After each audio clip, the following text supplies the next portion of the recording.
Elles sont 850 PME qui vont bénéficier du projet Para-Covid-19 de 2021 à 2023. Opérationnalisée depuis 2019, l'agence Côte d'Ivoire PME est l'organe de mise en œuvre de la politique du gouvernement qui a en charge l'accompagnement des PME.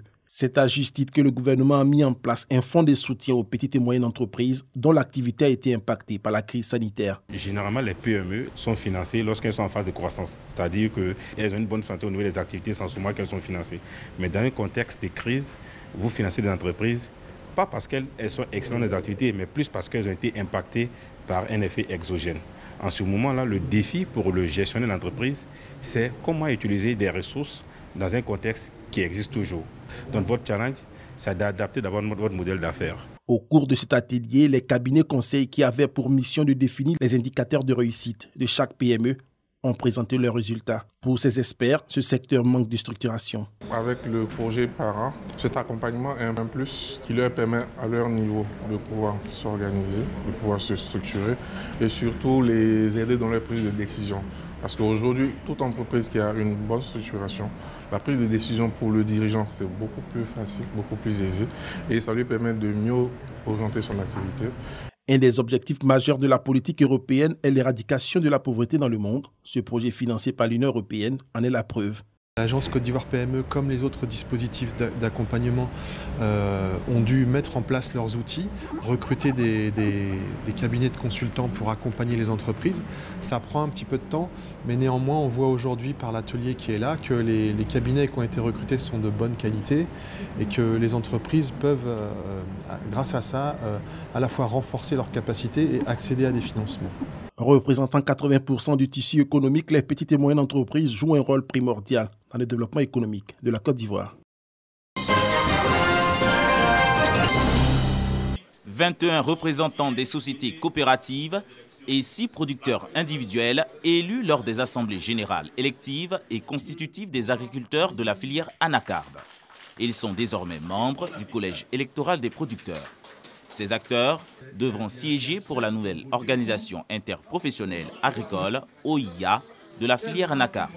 Objectif, réfléchir ensemble pour une amélioration des conditions de travail des producteurs et réaliser des réformes. Notre souhait est que les producteurs soient comme des fonctionnaires et qu'après à chaque fin de traite, que les producteurs puissent avoir quelque chose pour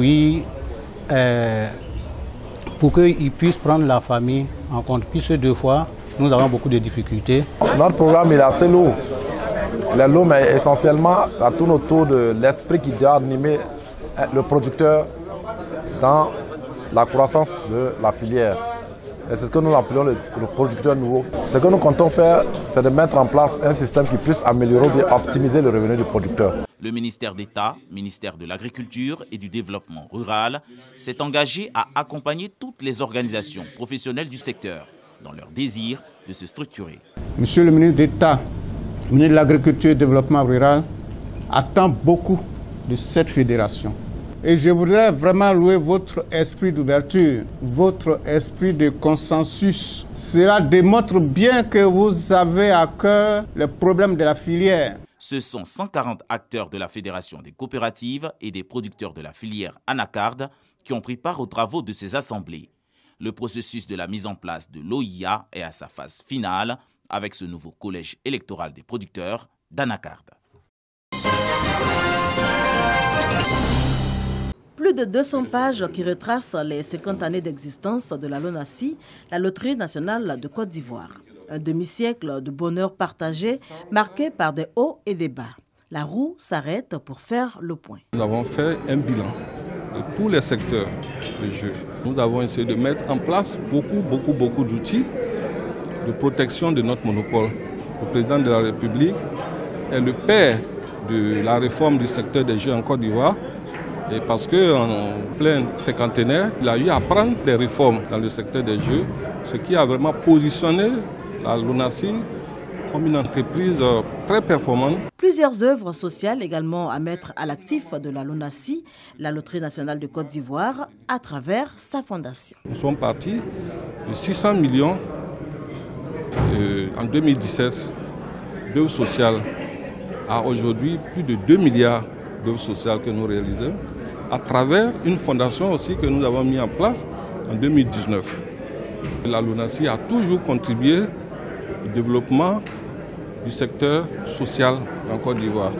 Présentation et dédicace du beau livre, mais avant, conférences, séminaires, décoration du personnel, autant de festivités qui auront gravité autour de la célébration de ce cinquantenaire.